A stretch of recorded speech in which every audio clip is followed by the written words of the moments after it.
Thank you so very much, Doctor. Thank you so much. It was indeed an insightful, powerful, and knowledge-filled session with you.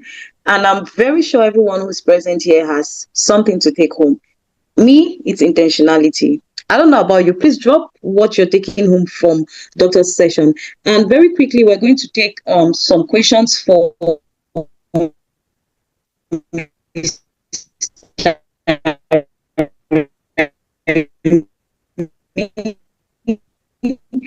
I have two questions. Setting, say social or professional setting. What do you challenge and you lack the guts or your guts are failing? Take, for example, you are being asked a question and you need to answer within 5 seconds, but you cannot seem to find the words. I feel like my guts fails me every time I have to meet an elderly person whom I owe so much respect. How do I deal with such situations? Mr. Remy, very quickly, please, can you take that? Thank you. I think that's a very good question because it causes you to answer on your feet. But the truth is, most often we find challenges in answering such questions if we happen to have prepared our answers in our minds before going into such settings. Because if you are faced with such a situation, just go with the flow. What comes to your mind, answer. And even if you can't find the right answer, whatever thing that you see, try to connect it in some way to the person's question. That is where God's come in, because your God's will already tell you that this is what the person is trying to say. So look for something to connect it to that particular question. Thank you very much. And the second one says, let's talk about being a law graduate in a country where the bar exams is launched once in 10 years. How do you push your guts in situations like this? Or does having guts mean I earn up being a sales girl, hawking, etc., which of course is the 80% jobs available in the country? How then can one thrive in a particular professional field that is politically overshadowed, and what guts can I take as a law graduate?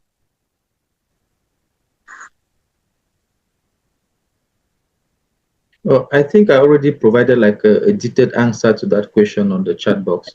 But what I can say is the situation in Cameroon is really frustrating because if you don't have the resources, it means that you have to go to law school. And going to law school, it means after a year, you're sworn in. Okay. But if you don't have, you have to wait in Cameroon, you have to wait 7 years before the bar exam is launched. In my case, I was lucky that immediately I left university, that was already 7 years past. So they launched it. So I was lucky. But there are others that just came out from the university after me, they had to wait for that 7 years.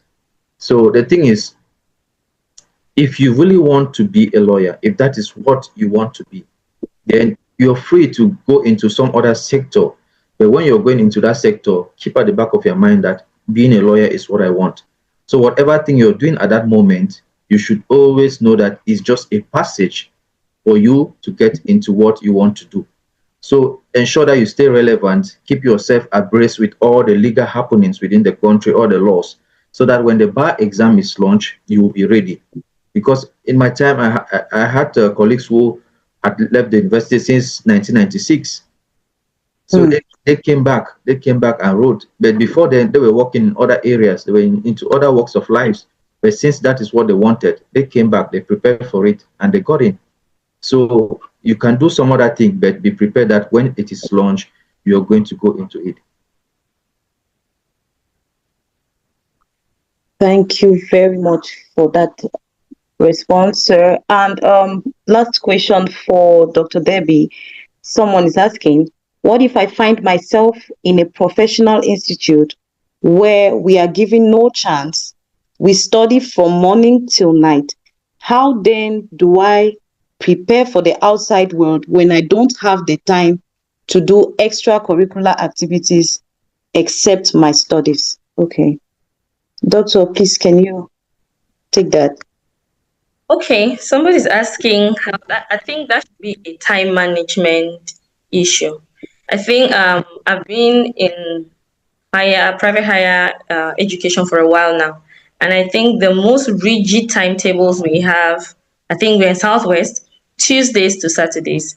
Your Sundays are free, and classes mostly range between um, 8 a.m. to 5 p.m. We have 24 hours in a day. I think if we structure our time in three segments, 8 hourly, we'll have three segments within the 24 hours that we have. And I think that the issue when it comes to time management is not about the fact that we don't have time. It's priority. When you know that something is important for you, you concentrate on it. And also know that the life and the time we have on earth is seasonal, right?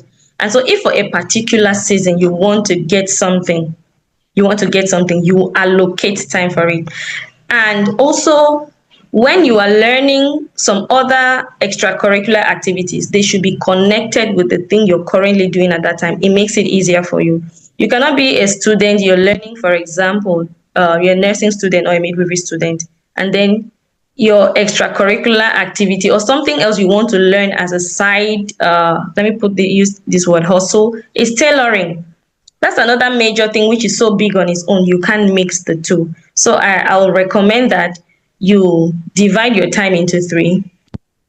This is time for school, and maybe in the next 8 hours, 2 3 hours for leisure. In that leisure you can learn positive leisure. Don't just watch movies. Those are some activities that also detox the mind, nonetheless, but learn things that are complementary to that your thing. So for example, you can say you're learning first aid, as in the normal first aid in that kind of institute. Sometimes they have classes once or twice a week, and it is scheduled. So you talk with your instructor, you take 1 hour, you learn maybe resuscitation, emergency. It helps with the thing you're currently doing. Don't wander far away from your major. So if you're learning or doing extracurricular activities, they should be related to the main thing that you're doing. So they complement it, they don't contradict. So I think manage your time, where prioritize, it will help you go for what you want to do, be intentional about it, and you scale through. Thank you. Thank you very much, Doctor. I think we've said a lot. And those of us who were present here can attest that we all have a thing or two we are taking home with us.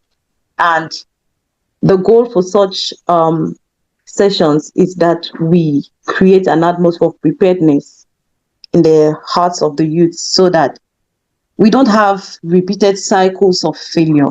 A lot of graduates have come out without the preparedness. And of course, they don't know what to do. So I'm so glad this was a success. I'm so honored, Dr. Senge and Mr. Remy. I'm so grateful for your time. Thank you so much for taking out time to impact knowledge. I want to plead with those who are present, please put out the word. For those who are not following our Facebook page, kindly send them the link, Heart Start Buying Foundation. Let them follow our page to stay updated for our empowerment programs. We'll have a lot of sessions. I'm sure our speakers would love to mentor one or two of you who are already reaching out in our inbox. We'll address this after this session, and then we'll get back to you on what the program will look like. So thank you so much. And a word for our institution and policymakers. Let's try to raise youths who have the knowledge to solve the problems of our community and the gods to see it through. And of course, the final word is grades may open doors, but God is going to keep them open. Thank you all so much for joining, and do have a blessed day. Pleasure. Bye-bye, and thank you for having us. Thank you, thank you, thank you. To be in this session, it was for me. Thank you so much, Mr. Takang. I think probably after now, I need to connect with you to learn more on some things that I want to know. It's good that you did some law research and in business. So I really want to scale my business cross borders. So I think I'm happy that I'm here because I've met the right person. You're Thank welcome. you. If you're on LinkedIn, you can always connect with me on LinkedIn. I'm very active there. So I have a very huge community on LinkedIn. So Okay.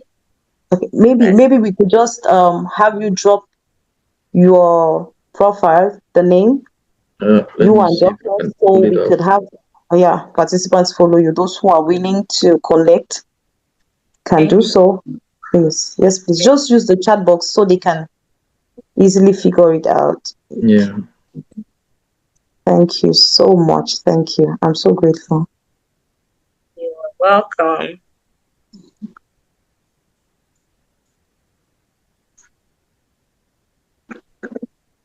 Oh wow. I'm so happy with the engagements we are getting. Someone says I've learned to start from somewhere. Thank you. Thank you so much, Rachel. Okay. Please, that's doctor's profile. We could just do well to follow her on LinkedIn. Wow. Martha says, wow, amazing teachings from our speakers. I've learned to be consistent. Don't give up and be intentional. Nice one, Martha. Mr. Remy has dropped his link. So please let's follow. It's difficult to navigate like that. But I think if you Oh, just type, maybe you could, okay. You could just type out his name. yeah, Yeah. they could just type. There are times that I type and people find it difficult, so I just share the link so that when you click the link, But it what goes what directly. what could be done is you just probably highlight on don't see. Okay. So what could be done is just to copy the link. You could just copy the link. I'm sure it stays there. When you're out of Zoom, Or even if they click on the link now, it will take them directly on it to the directly. profile. Yeah, if they have LinkedIn activated. Okay. Okay. That's the name they should search. Okay, sir. Thank you so much, sir. Thank you. You're welcome. Okay. So it's a wrap. Thank you so very much for joining, and I'm looking forward to seeing you again for our next empowerment program. Thank you all so very much.